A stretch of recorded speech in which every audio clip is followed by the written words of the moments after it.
Now we're going to look at the different types of angle pairs and use them in different problems. For this first problem, we want to identify 3 of the numbered angles that are equal to 120 degrees and explain why they are. So the first one, if we look directly across, angle 4 is 120 degrees because these are vertical angles. So you can say vertical angles are congruent. The next thing, we can look at angle 5. And angle 5 is congruent to, or it's equal to 120 degrees because of corresponding angles. They're both in the top left corner. And then there's a couple ways you can look at number 8. You could say 5 and 8 are vertical angles. You could say that 4 and 8 are corresponding angles, and we found out 4 was already 120. Or you could look at the 120 degrees and say these are alternate exterior angles. So therefore, angle 8 is also 120. And again, we look at our answers. Corresponding angles tell us that angle 5 is 120 degrees. The vertical angles congruence theorem tells us that angle 4 is 120 degrees. And then they went with 4 and 8 being corresponding angles.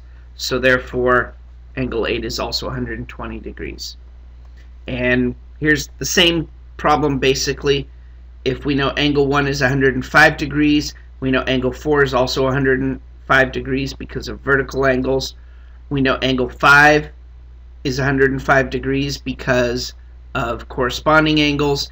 And we know angle 8 is 105 degrees because of alternate exterior angles.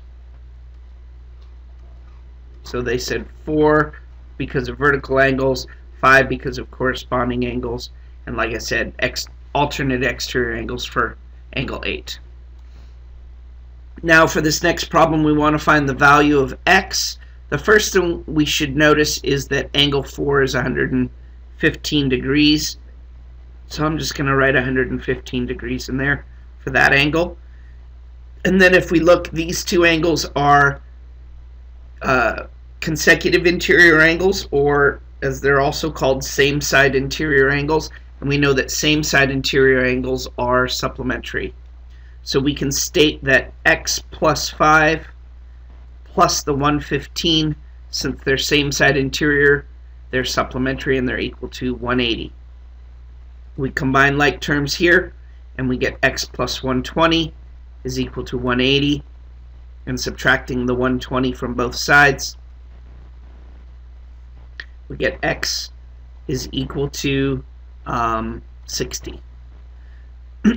So again, we've got angle 4 equal to 115, and we know lines A and B are parallel.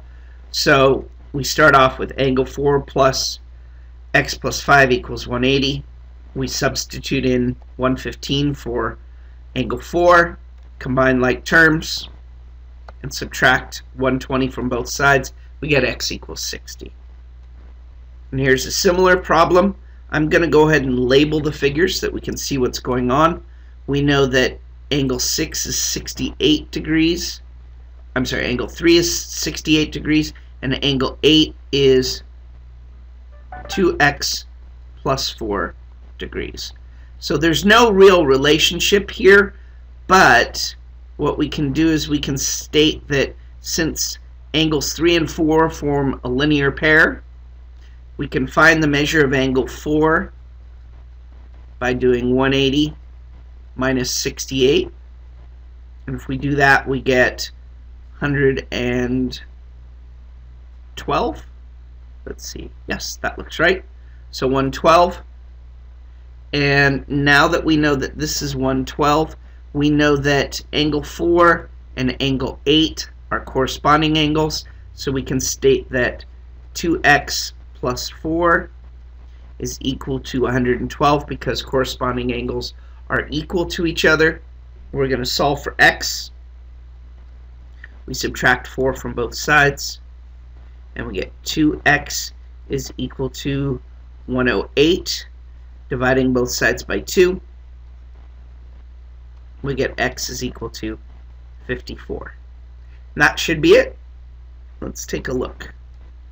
So 7 and 8, they did it slightly differently, equal to 180. 3 and 7 are equal to each other. So they said 68 plus 2x plus 4. And they got 54 as well. So same thing as us. So that got us 54. They did it a slightly different way. Let's take a look at what they did. They said 7 and 8 equal 180. So 3 and 7 will be equal to each other. And since 3 and 7 are equal to each other, and we know 3 is 68, we can state that 68 plus 2x plus 4 equals 180, because 3 and 7 are both 68. And then we just simplify and we solve. And that's it. Thank you.